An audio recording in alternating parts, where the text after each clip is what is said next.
All right, let's start with the president's accusation, and then I want to go to something that I think he's touching on that actually is relevant to this conversation. So obviously he's going after Google, and it's all part. This is, Steve Bannon ranted about this a long time ago. And he did Big some last tech. week. Right. He did a bunch last week, and he's done it to Amazon Washington Post. That's right. He is.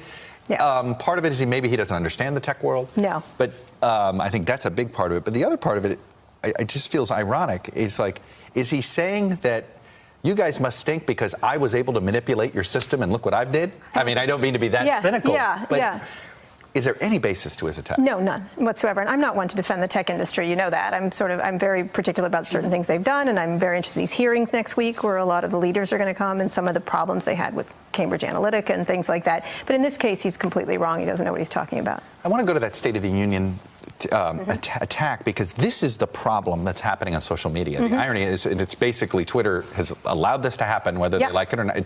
Their platform's been used for this, which is, and it's been regularly done. Matt Gaetz is a congressman that has done this. Kevin McCarthy's a congressman that's done this, where they retweet stuff that they say this is how they're biased against conservatives, but it turns out to be fake accusations, like the fake accusation about the State of the Union, all these false accusations. Yeah, but it's beyond. But it gets like 32,000 retweets or 50,000 likes, so people still believe it. Well, I wrote a column in the New York Times saying this is codswallop. I tried to find a word that you could look up on Google very easily. But the fact of the matter is, conservative voices are very loud on social media. So are liberal voices. So are crazy voices. So are comedians, and so is everyone. And this particular group of people has actually been advantaged by it because they were largely left out of the mainstream media until Fox News came along. Now they have all these platforms to discuss things on, and there's been this sort of online rage fest among them that they are not heard. And I mean, the line I use is the people that talk loudest about not being heard never shut up. And I think we can all agree that Donald Trump uses Twitter quite a bit.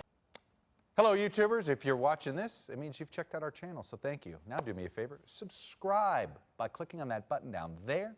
Click on any of the videos to watch the latest interviews and highlights from MTP Daily and MSNBC. You can get more Beat the Press content every morning in the First Read newsletter. If you're tired of content that you don't know anything about where it came from, you don't have to have that problem with us.